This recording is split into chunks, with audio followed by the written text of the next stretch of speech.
Good morning, class 5th. How are you all? I hope you all are fine.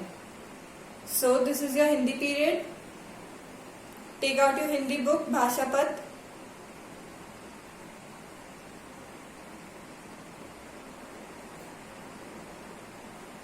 Now, open your book and come to page number 31. Okay?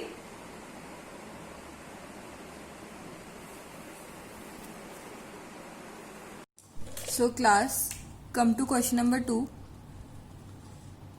वाक्य के दो भाग होते हैं. कितने भाग होते हैं वाक्य के? दो भाग होते हैं. उद्देश्य और विधेय. क्या बोलते हैं हम उन दो भागों को? उद्देश्य और विधेय. किसी वाक्य में जिसके बारे में कुछ कहा जाता है उसे वाक्य का उद्देश्य कहा जाता है. किसी वाक्य में हम जिसके बारे में कुछ कह रहे होते हैं उसको हम क्या बोलते हैं? वाक्य का उद्देश्य कहते हैं. उस उद्देश्य या कर्ता के बारे में जो कुछ कहा जाता है उसे उस वाक्य का विधेय कहा जाता है. क्या कहा जाता है? विधेय. ओके. उस उद्देश्य या कर्ता के बारे में जो कुछ कहा जाता है उसे हम क्या कहते हैं? उस वाक्य का विधेय कहते हैं. जैसे पोटली को दिए में रख देते थे. ये क्या है? एक वाक्य है. ओके. पोटली को दिए में रख देते थे एक वाक्य है ये. इस वाक्य के क्या है? दो भाग हैं. एक उद्देश्य है और एक दूसरा क्या है? विधेय है. तो उद्देश्य क्या है? पोटली को, क्योंकि किसके बारे में कहा जा रहा है? पोटली के बारे में कहा जा रहा है. ठीक है. और उस उद्देश्य या कर्ता के बारे में जो कहा जा रहा है, इस पोटली के बारे में क्या कहा जा रहा है कि इस पोटली को क्या कर देते थे? दिए में रख देते थे. तो ये क्या हो गया? विधेय हो गया. ना आपको ये क्लियर होगा कि उद्देश्य किसे कहते हैं और विधेय किसे कहते हैं. ओके. जिसके बारे में कुछ कहा जा रहा है वो उद्देश्य है और उस उद्देश्य के बारे में जो कुछ कहा जा रहा है वो विधेय है. Okay. Now come to page number 32. We have to solve this exercise. निम्नलिखित वाक्यों के उद्देश्य और विधेय को अलग अलग लिखिए. इनमें वाक्य दिए हैं, इनके उद्देश्य और विधेय आपको क्या करने हैं? अलग अलग लिखने हैं. ओके. अब देखिए, मौलवी साहब विचित्र आदमी थे. किसके बारे में कहा जा रहा है यहाँ पे? मौलवी साहब के बारे में. तो मौलवी साहब क्या है? इसमें क्या है? मौलवी साहब उद्देश्य हैं, क्योंकि इनके बारे में कहा जा रहा है. और वह कैसे थे? उद्देश्य के बारे में क्या कहा जा रहा है? विचित्र आदमी थे. तो वो क्या हो गया? विधेय हो गए. ठीक है. तो यहाँ पे लिखेंगे हम उद्देश्य में क्या लिखेंगे? मौलवी साहब. Write with me in your book. और ये विचित्र आदमी विधेय. विचित्र आदमी थे. All right class.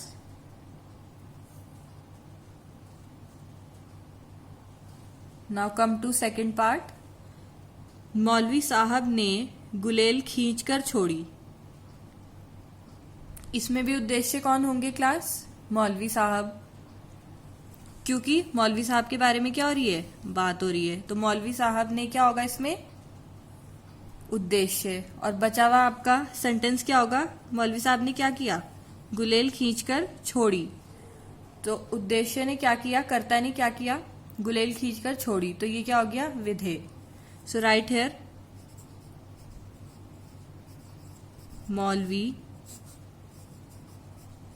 साहब ने गुलेल खींचकर छोड़ी.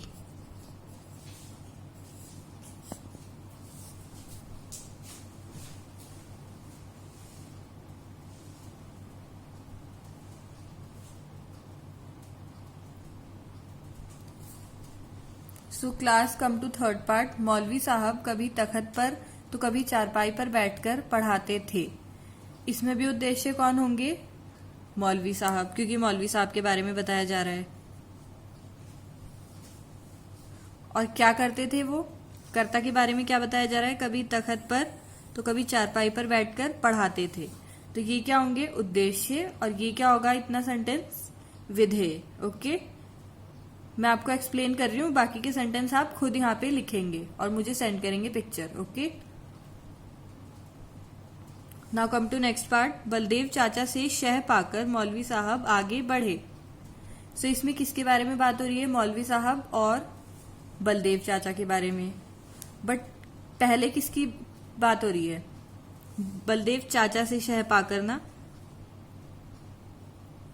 तो बलदेव चाचा क्या होंगे इसमें, उद्देश्य। शह पाकर मौलवी साहब आगे बढ़े क्या होंगे इसमें, विधेय। Now next last part. हम लोगों को पुस्तक बंद करने की आज्ञा होती। इसमें हम लोगों क्या होगा, हम लोगों को उद्देश्य, क्योंकि हम लोगों की बात हो रही है, और पुस्तक बंद करने की आज्ञा होती, कर्ता के बारे में बोल रहे हैं कि उन लोगों को क्या होती थी, पुस्तक बंद करने की आज्ञा होती थी। सो ये क्या होगा सेंटेंस, विधेय, और ये क्या होगा, उद्देश्य। Now come to question number 3। निम्नलिखित वर्णों को जोड़कर शब्द बनाइए। इस तरीके की एक्सरसाइज आप पहले भी कर चुके हैं क्लास। सो आई होप आपको ये आती होगी कि किस तरह हमें ये शब्दों को वर्णों को जोड़ना है और शब्द बनाने हैं।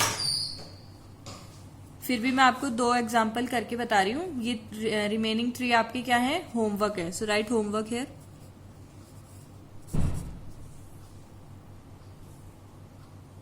ये क्या बनेगा, ख ई, क्या बनेगा ये, ख, और उसके बाद क्या है, छोटी ई। तो हम ख लिखेंगे।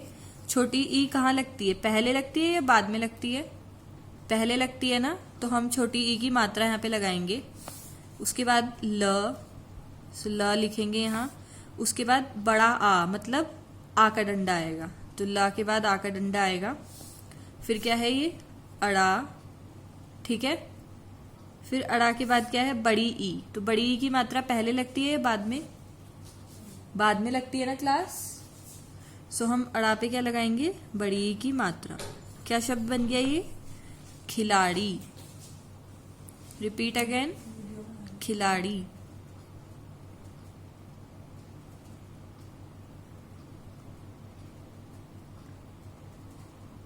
Now come to next word. स और आ की मात्रा, तो हम लिखेंगे सबसे पहले स, फिर आ की मात्रा। ओके, फिर क्या है, व, अ, तो क्या लिखेंगे हम इसे, व मतलब सिर्फ व आएगा यहाँ पे, अ अलग से नहीं लिखेंगे। फिर क्या आएगा, ध, और पहले ध लिख देते हैं, फिर ध पे क्या है, आ की मात्रा, आ की मात्रा लगाएंगे। फिर क्या है, न लिखेंगे। फिर क्या है, बड़ी ई, तो बड़ी ई की मात्रा कब आती है, बाद में आती है, इसलिए ना के बाद बड़ी ई की मात्रा लगाएंगे। तो ये वर्ड क्या बन गया क्लास, सावधानी। उसी तरह से आपको ये तीनों वर्ड्स भी करने हैं। ओके क्लास, ये वर्क आपको अपनी बुक में ही करना है। Now class come to question number 4। This question is your homework, so write homework here. इसमें क्या करना है आपको, कोष्ठक मतलब ब्रैकेट में कुछ शब्द लिखे गए हैं, उनका यूज करके आपको इन सेंटेंसेस से क्वेश्चन बनाने हैं। ठीक है, फॉर एग्जाम्पल, बलदेव चाचा की शह पाकर मौलवी साहब आगे बढ़े। तो आपको इसमें किसकी का यूज करना है और इस सेंटेंस से क्वेश्चन बनाना है। ओके, इस सेंटेंस को क्वेश्चन में ट्रांसफॉर्म करना है। सो बलदेव चाचा की शह पाकर मौलवी साहब आगे बढ़े, तो हम यहाँ पे किसकी लगाएंगे, किसकी, तो ये रिप्लेस हो जाएगा बलदेव चाचा से, क्या आ जाएगा यहाँ पे, किसकी, और ये की भी हम हटा देंगे क्योंकि किसकी 2 बार नहीं हो सकता है, किसकी उसी में की भी इंक्लूडेड है। किसकी शह पाकर मौलवी साहब आगे बढ़े, और उसके बाद क्या आएगा, क्वेश्चन मार्क, क्योंकि अब ये क्या बन गया है, क्वेश्चन बन गया है।